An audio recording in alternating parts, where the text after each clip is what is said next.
Russia की तरफ से खबरें यहाँ पर डायरेक्टली हमें इम्पैक्ट कर रही हैं, लेकिन सोने के इंपोर्ट को, न्यूली माइंड सोने के इंपोर्ट को लेके क्या फर्क पड़ सकता है, वो ऑफ कोर्स वॉच करने की जरूरत है। सुरेंद्र जी, आप कैसे देखते हैं इस खबर को?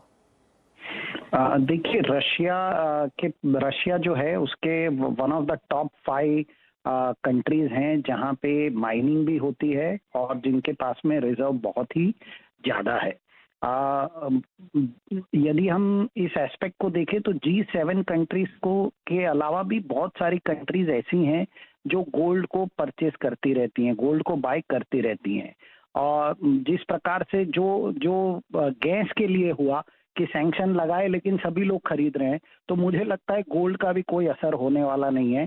गोल्ड भी इस लोग खरीदेंगे, क्योंकि जो हमें मार्केट से इंफॉर्मेशन मिल रही है वो ये है कि यदि आप रशियन गोल्ड खरीदते हैं तो आपको 5 से 7%, 10% तक का डिस्काउंट मिल जाता है। तो ऐसी सिचुएशन में कुछ यूरोपियन कंट्रीज या कुछ जो बहुत ही एडवांस कंट्रीज हैं जो जो G7 कंट्रीज के साथ जुड़ी हैं, वो शायद ना खरीदें, लेकिन उसके अलावा भी जो दूसरे देश हैं वो जरूर खरीदेंगे।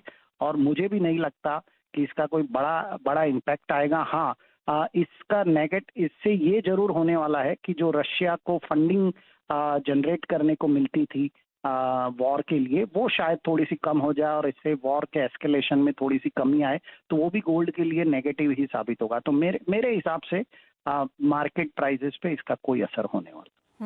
सुरेंद्र जी, बाजार इसे इस तरह से देख रहा था कि डायमंड की जो अराइवल्स हैं रूस से, वो तो हमने कम होते हुए देखी ही हैं। काफी समय से जो डायमंड मेकर्स हैं, डायमंड मैन्युफैक्चरर्स हैं, इंडियन मार्केट्स में ज्वेलरी मैन्युफैक्चरर्स हैं, वो इस बात की चिंता जताते हुए नजर आए थे। वैसा कोई इम्पैक्ट आप सोने पे क्लियरली कह रहे हैं कि नहीं आता हुआ दिखेगा?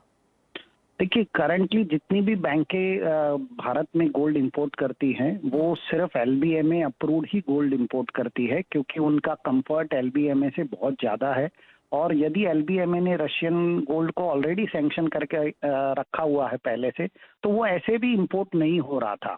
तो भारतीय बाजारों में तो कोई इसका असर नहीं होने वाला है। लेकिन यस, बहुत सारी दूसरी कंट्रीज हैं वो ये गोल्ड लेती रहेगी और मुझे नहीं लगता इससे कोई फर्क पड़ेगा।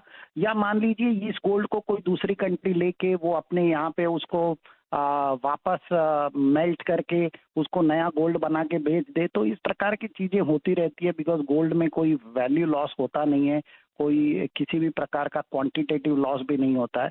तो बहुत डिफिकल्ट होगा इस चीजों को कंट्रोल करना।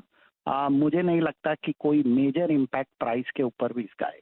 ऑलराइट। और डायमंड की अभी क्या स्थिति है सुरेंद्र जी? क्योंकि वहां पर कुछ चिंताएं जरूर थी कि वहां से इंपोर्ट जो अल्रोजा की तरफ से है वो यहाँ पर काफी कम या ऑलमोस्ट बंद है।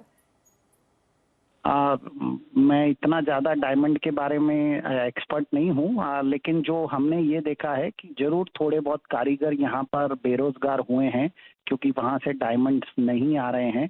लेकिन गोल्ड के केसेस में ऐसा कुछ भी होने वाला नहीं है, क्योंकि हम तो सिर्फ LBMA गोल्ड ही इंडिया में इस्तेमाल करते हैं। Fair point. सुरेंद्र जी, बहुत शुक्रिया साथ जुड़ने के लिए। तो क्लियरली जो डायमंड इंडस्ट्री पे इंपैक्ट हमने रशिया बैन की तरफ से आता हुआ देखा है, वैसे गोल्ड पे फिलहाल बनता हुआ नजर नहीं आता।